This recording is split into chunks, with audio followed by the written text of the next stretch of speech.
to all of you, dear students. We are going to read rest of chapter 4. Last day हम लोगों ने chapter 4 A Truly Beautiful Mind Albert Einstein जो एक scientist हुए हैं उनके बारे में रीड किया था इस चैप्टर को। इसको हमने आधा चैप्टर को रीड किया था। आज बचा हुआ जो इसका शेष भाग है, रेस्ट है, उसको रीड करते हैं। So let's start.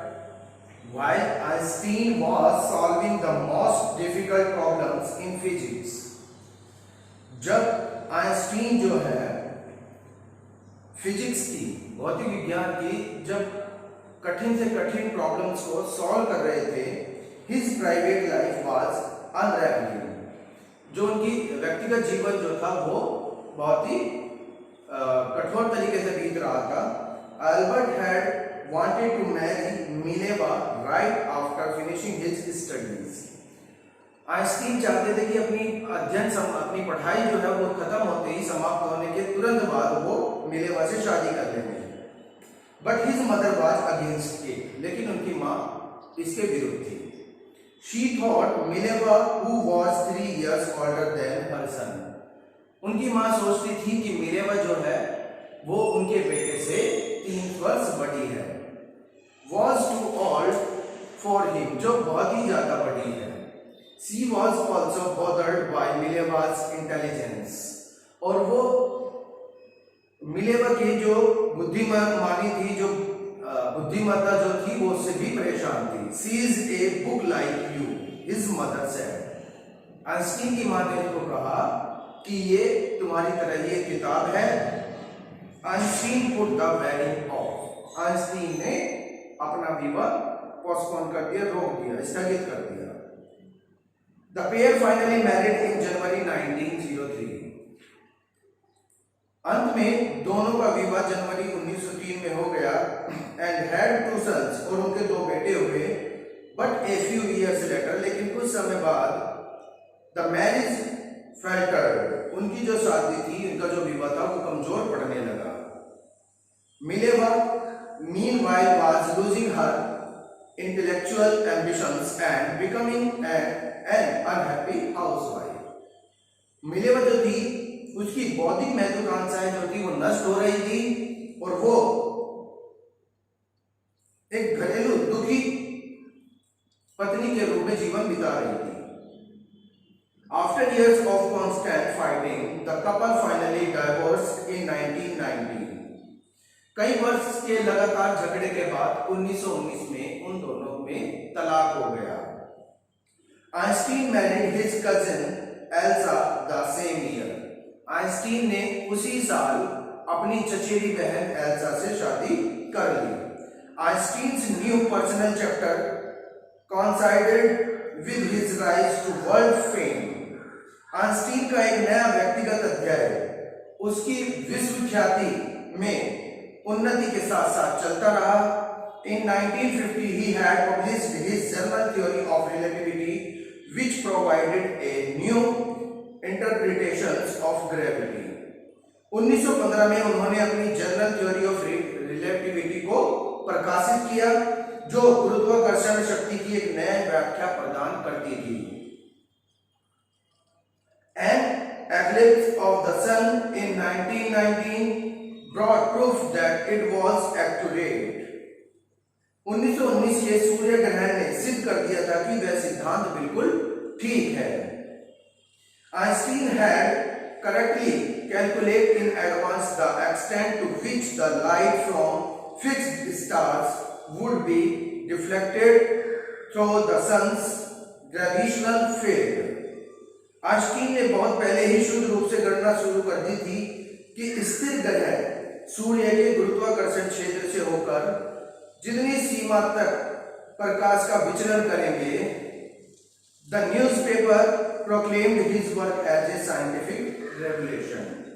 समाचार पत्रों ने कहा कि आइंस्टीन का कार्य एक वैज्ञानिक क्रांति है। Einstein received the Nobel prize for physics in 1921. 1921 में आइंस्टीन ने नोबेल प्राइज प्राप्त किया फिजिक्स में, भौतिक में। He was served with honors and invitations from all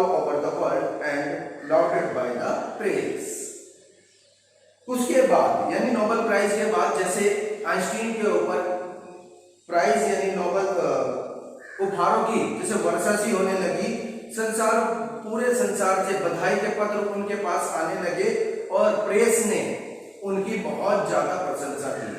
When the Nazis came to power in Germany in 1933, जब सन 1933 में जर्मनी में नाजी पार्टी जो है वो सत्ता में आ गई, Einstein emigrated to the United State. Einstein जो है वहां से संयुक्त राज्य अमेरिका चले गए। 5 years later, the discovery of nuclear fusions in Berlin had American physicists in an uproar। यानी कि जब 5 साल बाद बर्लिन में आणविक विखंडन की खोज की जा चुकी थी, इससे अमेरिका के जो भौतिक शास्त्री थे वो बहुत ही परेशान हो गए। Many of them had fled from fascism just as Einstein had, and now they were afraid the Nazis could build and use an atomic bomb।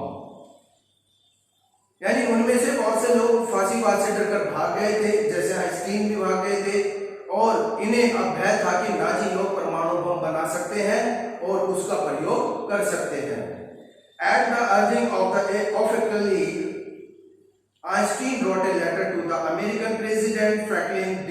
Roosevelt on 2 August 1939। एक साथी के बार बार अनुरोध करने पर आइंस्टीन ने अमेरिका के राष्ट्रपति फ्रैंकलिन डी रूजवेल्ट को 2 अगस्त 1939 को एक पत्र लिखा, in which he warned a single bomb of this type। इस पत्र में उन्होंने चेतावनी दी और कहा कि यह इस प्रकार का बम है, exploded in a pot might very well destroy the whole pot together with some of the surrounding territory। उन्होंने बताया कि ये इस तरह का बम है कि ये अगर किसी पॉट पर छोड़ दिया जाए, किसी बंदरगाह पर अगर छोड़ दिया जाए तो पूरे के पूरे बंदरगाह को नष्ट कर देगा और उसके आसपास की भूमि को भी ये नष्ट कर देगा, खत्म कर देगा। His words did not fail to have an effect। उनके शब्दों का उन पर बहुत प्रभाव पड़ा। The Americans developed the atomic bomb in a secret project of their own and dropped it on the Japanese city of Hiroshima and Nagasaki in August 1945। America ने अपने गुप्त परियोजना से परमाणु बम का विकास किया और अगस्त 1945 पर जापान के 2 नगरों हिरोशिमा और नागासाकी पर उनको गिरा दिया। Einstein was deeply shaken by the extent of destructions। Einstein को इस विनाश से, इस बहुत बड़े विनाश से बहुत ज्यादा शौक पहुंचा। This time he wrote a public missive to the United Nations। इस बार उन्होंने संयुक्त राष्ट्र को सार्वजनिक हित के लिए एक पत्र लिखा। In it he proposed the formation of a world government। इस पत्र में उन्होंने विश्व सरकार की रचना का प्रस्ताव रखा। Unlike the letter to Roosevelt, this one made no impact। Roosevelt को लिखे उनके पत्र का जो प्रभाव हुआ था, but over the next decade Einstein got more involved in politics। उसको देखते हुए इस पत्र का कोई असर नहीं हुआ और आइंस्टीन को अगले 10 वर्षों में राजनीतिक में अधिक जोशीले ढंग से शामिल किया गया। Agitating for an end to the arms, going up the using his popularity to campaign for peace and democracy। हथियारों के संग्रह को समाप्त करने के लिए आंदोलन किया गया और अपनी लोकप्रियता को शांति और जनतंत्र के लिए अभियान चलाने में उपयोग किया। When Einstein died in 1955 at the age of 76, 76 वर्ष की आयु में सन 1955 में आइंस्टीन का निधन हो गया, देहांत हो गया। He was celebrated as a visionary and world citizen as much as a scientific genius। तो उनकी चिंतक और विश्व नागरिक के रूप में जितनी प्रशंसा की जाए उतनी ही प्रशंसा प्रभावशाली वैज्ञानिक के रूप में भी की जा सकती है। ये चैप्टर आप लोगों का यहाँ फिनिश होता है, समाप्त होता है। इस चैप्टर के क्वेश्चन आंसर्स मैं आप लोगों को आज ही सेंड करूंगा, जिनको आप अपनी नोटबुक में नोट करेंगे और मेरे नंबर पर उसको सेंड करेंगे। मिलते हैं अगली वीडियो में। Till then bye bye from my side. Thank you very much. Have a nice day.